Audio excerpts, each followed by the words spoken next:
আসসালামু আলাইকুম রহমতুল্লাহি অবরাকাত। কোরআন এবং হাদিসের জ্ঞানের এই অনুষ্ঠানটি অন্যদের দেখবার সুবিধার্থে আমরা শেয়ার করে দিতে কার্পণ্য না করি, না ভুলি। ওমর ফারুক আপনি লিখেছেন, আমি আমার স্ত্রী সন্তান নিয়ে আলাদা থাকি, মা ভাইদের সাথে থাকি না, কারণ প্রায় ঝগড়া হতো। তবে আমি সবার খোঁজ খবর রাখি, সাধ্যমতো টাকা পয়সা দেওয়ার চেষ্টা করি। আমি কি আত্মীয়তার সম্পর্ক ভঙ্গকারী হিসেবে গণ্য হব? সাকিব হাসান আপনি লিখেছেন, গর্ভকালীন সময়ের শেষের দিকে এসে সিয়াম পালন করতে না পারলে করণীয় কি? হিমু প্রামাণিক আইডি থেকে আপনি লিখেছেন, আমার নিজের অজান্তে আমাকে দিয়ে একজন কালো জাদু করিয়েছে, কিন্তু যখন আমি এই বিষয়টা বুঝতে পারছি এর মাঝে 5-6 বছর কেটে গেছে, এখন আমি তা কিভাবে এই পাপ থেকে মুক্তি পাবো? ফরিদা আলম আপনি লিখেছেন, ট্রান্সজেন্ডারদের সঙ্গে কি পর্দা করতে হবে, তাদের সঙ্গে পর্দার গুরুত্ব কতটুকু?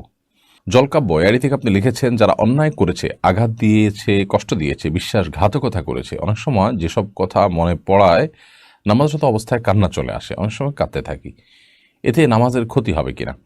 দেখুন, স্ত্রীকে ভাই বোন এবং মা বাপের সাথে রাখলে আত্মীয়তা সম্পর্ক রক্ষাকারী, আর না রাখলে সম্পর্ক ছিন্ন করে, ব্যাপারটা এত সহজ নয়। কোনো যৌক্তিক কারণে মা বাবা ভাই বোনের সাথে স্ত্রী নাও থাকতে পারেন, হতে পারে সেটা নিজের চরিত্রের হেফাজতের জন্য কর্মস্থল দূরে থাকার কারণে নিজের কাছে স্ত্রীকে রাখা, অথবা তাদের সাথে একসাথে থাকতে গেলে আপনি যেমনটি বললেন ঝগড়া বিবাদ হয়, কিংবা পর্দা রক্ষা করা কঠিন হয়, এসব কারণে যদি আলাদা রাখা হয়, তাহলে সেক্ষেত্রে এর কারণে আপনি আপনার আত্মীয় স্বজনের সাথে সম্পর্ক ছিন্ন করছেন, ব্যাপারটা সেরকম নয়। আত্মীয়র সাথে সম্পর্ক রক্ষা করা, ছিন্ন করার সাথে স্ত্রী তাদের সাথে থাকা না থাকার সম্পর্ক নেই, বরং এর সম্পর্ক এলো যে আপনি যোগাযোগ তাদের সাথে রক্ষা করছেন কিনা।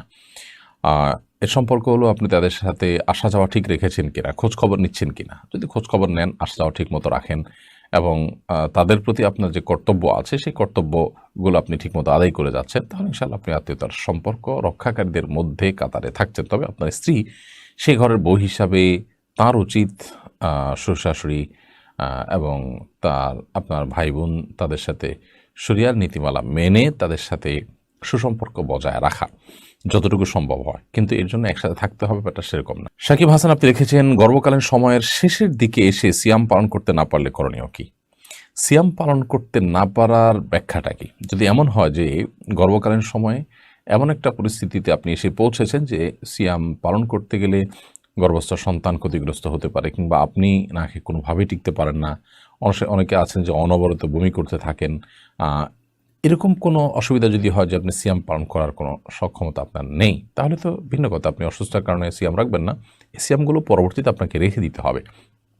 কোরআন কারীমে আল্লাহ তাআলা বলেছেন, ফামান কানা মিনকুম মারিদান আও আলা সাফারিন ফাইদ্দাতুম মিন আইয়ামিন উখরা, তোমাদের মধ্যে যারা অসুস্থ থাকবে অথবা সফরে থাকবে, তারা অন্য কোনো সময়ে এই রোজাগুলো রেখে দিতে হবে। অতএব সেই হিসেবে এই রোজাগুলো আপনি পরবর্তীতে রেখে দিলে হবে। আর যদি জাস্ট গর্ভের সময় রোজা রাখলে বাচ্চার ক্ষতি হতে পারে, এরকম একটা ঠুনকো অজুহাত কিংবা জাস্ট আশঙ্কা থেকে আপনি এটি করেন, তাহলে সেটা মোটেই ঠিক হবে না। কারণ হলো, এই আশঙ্কার কোনো ভ্যালু বা এর কোনো যৌক্তিক ব্যাখ্যা নেই, এবং ভ্যালিড কোনো আশঙ্কা এটা না।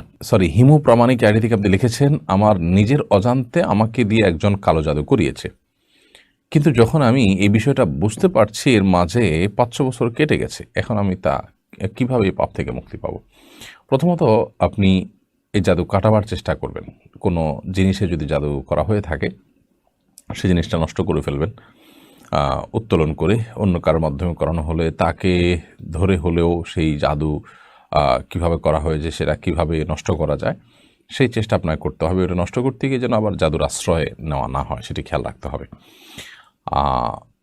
অনেক সময় দেখা যায় যে বিভিন্ন তাবিজ কবজ লিখে নির্দিষ্ট জায়গা পুঁতে রাখা হয়, তাহলে সেটা তুলে নষ্ট করে ফেলতে হবে। এরকম আরও বিভিন্ন প্রক্রিয়া আছে যেগুলোতে জাদু করা হয়, সেগুলো নষ্ট করবেন, এবং সেই সাথে আল্লাহর কাছে তওবা নাসুহা করবেন, জীবনে যেন আর কোনোদিন আপনার দ্বারা এরকম কর্মকাণ্ড না হয়, এ ধরনের জঘন্য অপরাধ না হয়। এটা ইসলামী শরিয়ার দৃষ্টিকোণ থেকে মৃত্যুদণ্ড পাওয়ার মতো অপরাধ। এটা করার, মানুষকে হত্যা করার জন্য উদ্যত হওয়ার ভিতরে তেমন কোনো পার্থক্য নেই। তো এই জন্য এ ধরনের অপরাধ থেকে আল্লাহ তাআলার কাছে তওবা নাসুহা বা খাঁটি অন্তরে তওবা করা দরকার, জীবনে যেন আর কখনো এরকম অপরাধ আপনার দ্বারা সংগঠন না হয়। ইনশাআল্লাহ বিদিনিল্লাহ আল্লাহ তাআলা আশা করা যে আপনাকে মাফ করবেন। ফরিদা আলম আপনি লিখেছেন, ট্রান্সজেন্ডারদের সঙ্গে কি পর্দা করতে হবে, তাদের সঙ্গে পর্দার গুরুত্ব কতটুকু?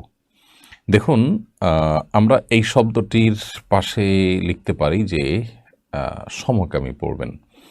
কারণ তৃতীয় লিঙ্গের মানুষ যাদেরকে হিজড়া বলা হয়, তারা এই মানুষগুলো যারা সমকামিতাকে সমাজে প্রতিষ্ঠিত করবার জন্য নানান ছল ছাত্রের আশ্রয় নিচ্ছেন, তারা বলেন যে হিজড়া এই শব্দটা এক ধরনের গালি, সেই জন্য মূলত ট্রান্সজেন্ডার বলি আমরা। ট্রান্সজেন্ডার তো আসলে একজন মানুষ রূপান্তরিত নারী বা রূপান্তরিত পুরুষের ইংরেজি। তো রূপান্তরিত নারী পুরুষ আর হিজড়া বা তৃতীয় লিঙ্গ তো এক জিনিস না। হিজড়া তৃতীয় লিঙ্গ তো জন্মগত।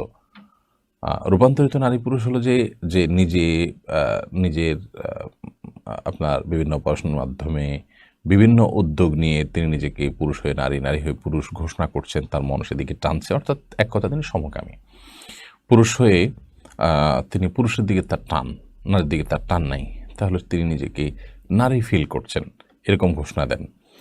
তো এটা দিয়ে তিনি মূলত কোনো নারীর সাথে শারীরিক সম্পর্কে লিপ্ত হওয়ার চেষ্টা করেন, এটাই সমকামিতা।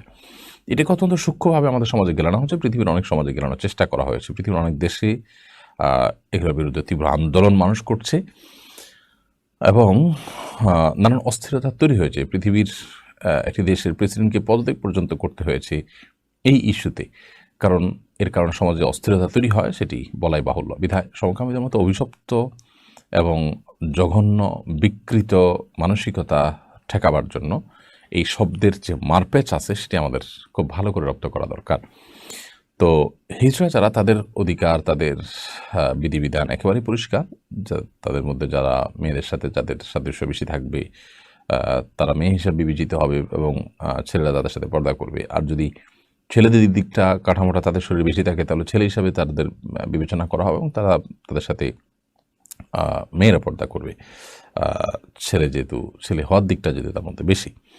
বাট যারা রূপান্তরিত নারী পুরুষ, অর্থাৎ আসলে সে পুরুষ, এখন নিজেকে সে নারী ঘোষণা দিচ্ছে, রূপান্তরিত নারী হয়েছে, এরকম যদি হয় তাহলে সেক্ষেত্রে তাদের দেখতে যদি নারীর মতো হয়, নারীর অবয়ব চলে আসে এবং পুরুষ তার দিকে দৃষ্টিপাত করলে তার ফিতনায় পতিত হওয়ার আশঙ্কা থাকে, তাহলে তার সঙ্গে পর্দা করা উচিত। জলকাব্য এআরি থেকে আপনি লিখেছেন, যারা অন্যায় করেছে, আঘাত দিয়েছে, কষ্ট দিয়েছে, বিশ্বাসঘাতকতা করেছে, অনেক সময় যেসব কথা মনে পড়ায় নামাজরত অবস্থায় কান্না চলে আসে, অনেক সময় কাঁদতে থাকি, এতে নামাজের ক্ষতি হবে কিনা? দেখুন, নামাজের মধ্যে কান্না হবে শুধুমাত্র আল্লাহর ভয়ে, জাহান্নামের ভয়ে, আল্লাহর ভালোবাসায়।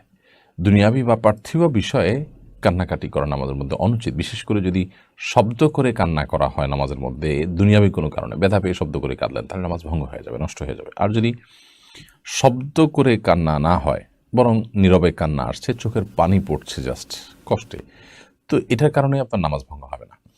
কেউ কষ্ট করেছে, কেউ কষ্ট দিয়েছে, বিশ্বাসঘাতকতা করেছে, আঘাত দিয়েছে, সেজন্য আপনার নামাজে কান্না এসে গেল, আপনি আল্লাহ তাআলার কাছে একরকম মাজলুমের যে নিবেদন, মাজলুমের যে উপস্থাপন, সেই জায়গা থেকে কাঁদছেন, দোয়ার অংশ হিসেবে কাটছেন। যদিও আপনি মুখের তেলাওয়াত বা জিকির যাই করছেন, মনন দোয়া করে আপনি আল্লাহর কাছে সাহায্য চেয়ে কাঁদছেন, অথবা কষ্টের কারণেই কাঁদছেন, কিন্তু চোখের পানি ছাড়া সেখানে শব্দের কোনো ব্যাপার নেই, অর্থাৎ সশব্দে কাঁদেন নেই, তাহলে সারা নামাজ হয়ে যাবে, নামাজ না হওয়ার কোনো কারণ নেই। যদিও নামাজের মধ্যে আল্লাহ তাআলার দিকে পরিপূর্ণ মনোযোগী হয়ে নামাজটাকে অন্য বিষয়ের মনোযোগ থেকে পৃথক রাখা দরকার।